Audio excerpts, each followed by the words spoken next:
বাংলাদেশের ইতিহাসে সবচেয়ে আলোচিত ও সমালোচিত বিচারপতি AHM শামসুদ্দিন চৌধুরী মানিক চাকরি জীবনের পুরোটা সময় বারবার বিতর্কে জড়িয়েছেন, ঘটিয়েছেন নজিরবিহীন সব কীর্তিকলাপ। তবু 21 জন বিচারককে ডিঙ্গিয়ে মানিককে বিচারপতি হিসেবে নিয়োগ দিয়েছিলেন শেখ হাসিনা। 2003 সালে এক ট্রাফিক সার্জনকে হাইকোর্টের বিচারকের গাড়িকে সালাম না দেওয়ার কারণে আদালতে কান ধরে উঠবস করিয়েছিলেন মানিক। বাহিনীর সম্মানে আঘাত আসায় পুলিশের তৎকালীন আইজিপি শহীদুল হক বলেছিলেন, ট্রাফিক পুলিশ কাউকে অভিবাদন জানাতে বাধ্য নয়। পরে পুলিশ প্রধান শহীদুল হকের বিরুদ্ধেই আদালত অবমাননার রুল জারি করা হয়। ফলে আইন অনুযায়ী স্বয়ংক্রিয়ভাবে মহাপরিদর্শকের পদ হারান তিনি। রাষ্ট্রপতির ক্ষমার মাধ্যমে শহীদুল হক চাকরি ফিরে পান। 2012 সালের শেষের দিকে বিচারপতি থাকা অবস্থায় বিমানে ইকোনমি ক্লাসের টিকিট কিনে জোরপূর্বক বিজনেস ক্লাসের আসনে বসে লন্ডনে যাওয়ার মতো কীর্তি রয়েছে এই বিচারপতির। এ নিয়ে তিনি লঙ্কাকাণ্ড বাঁধিয়েছিলেন। সে ঘটনার জেরে বিমান বাংলাদেশ এয়ারলাইন্সের ঊর্ধ্বতন কর্মকর্তাদের বিরুদ্ধে আদালত অবমাননার নোটিশ জারি করেছিলেন শামসুদ্দিন চৌধুরী মানিক। পরে বিমানের তৎকালীন ব্যবস্থাপনা পরিচালক সহ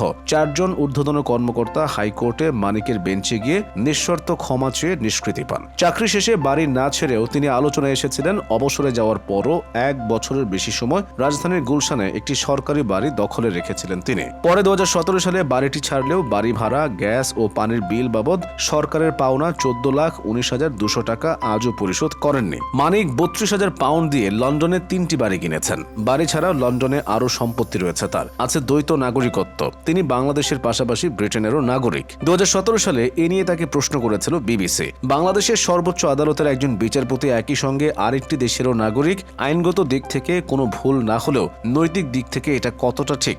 জবাবে বিচারপতি মানিক বলেছিলেন, এতে অনৈতিকতার কি আছে? সাংবিধানিক, আইনগত বা নৈতিক কোনো বাধা নেই। 2012 সালে আদালতে বসে মানিক তৎকালীন সংসদের স্পিকার আব্দুল হামিদ, যিনি পরবর্তীতে রাষ্ট্রপতি হয়েছিলেন, তার নজিরবিহীন সমালোচনা করেন। এরপর মানিকের কঠোর সমালোচনা করা হয় সংসদে। তোফায়েল আহমেদ তাকে স্যারিস্ট হিসেবে বর্ণনা করেন। সুরঞ্জিত সেনগুপ্ত বলেন, শামসুদ্দিন চৌধুরী মানিক তার পদে থাকার যোগ্যতা হারিয়েছেন। শেখ সেলিম, রাশেদ খান মেননও তার সমালোচনা করেছিলেন। তবে সংসদে সমালোচনার পরও কোনো অসুবিধা হয়নি মানিকের। 6 মাস পরই আপিল বিভাগের বিচারপতি হিসেবে পদোন্নতি পান তিনি। শামসুদ্দিন চৌধুরী মানিক আইনজীবী হিসেবে কর্মজীবন শুরু করেন 1978 সালে বাংলাদেশ হাইকোর্টে। 1996 সালে তাকে ডেপুটি অ্যাটর্নি জেনারেল হিসেবে নিযুক্ত করে আওয়ামী লীগ সরকার। পদোন্নতি দিয়ে 2001 সালে আবার অতিরিক্ত বিচারক হিসেবে হাইকোর্টেও নিয়োগ দেয়। তবে এর কিছুদিন পর বিএনপি ক্ষমতায় আসার পর সে নিয়োগ আর স্থায়ী হয়নি। কিন্তু 2009 সালে ক্ষমতায় আসার পর হাইকোর্টের পূর্ণ বিচারক হিসেবে ফের তাকে নিয়োগ দেয় আওয়ামী লীগ সরকার। এরপরই কর্নেল তাহের মামলার রায়ে বিতর্কের জন্ম দেন তিনি। সে রায়ে তিনি কর্নেল তাহেরের বিচারকে ঠান্ডা মাথার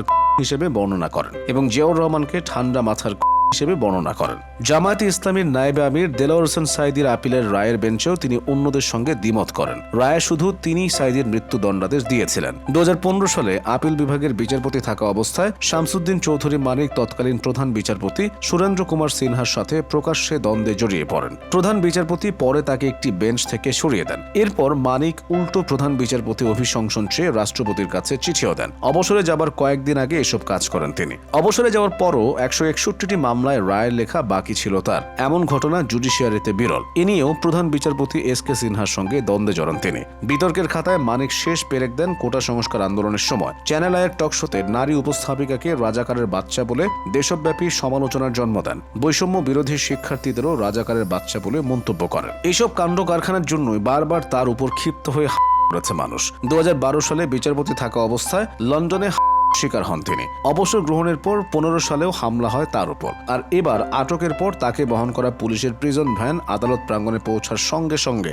ডিম ছুঁড়ে মারেন অনেকে। পুলিশি বাধা পেরিয়ে করা হয় মারধর। জনতার হামলায় মাথায় হেলমেটও খুলে যায়।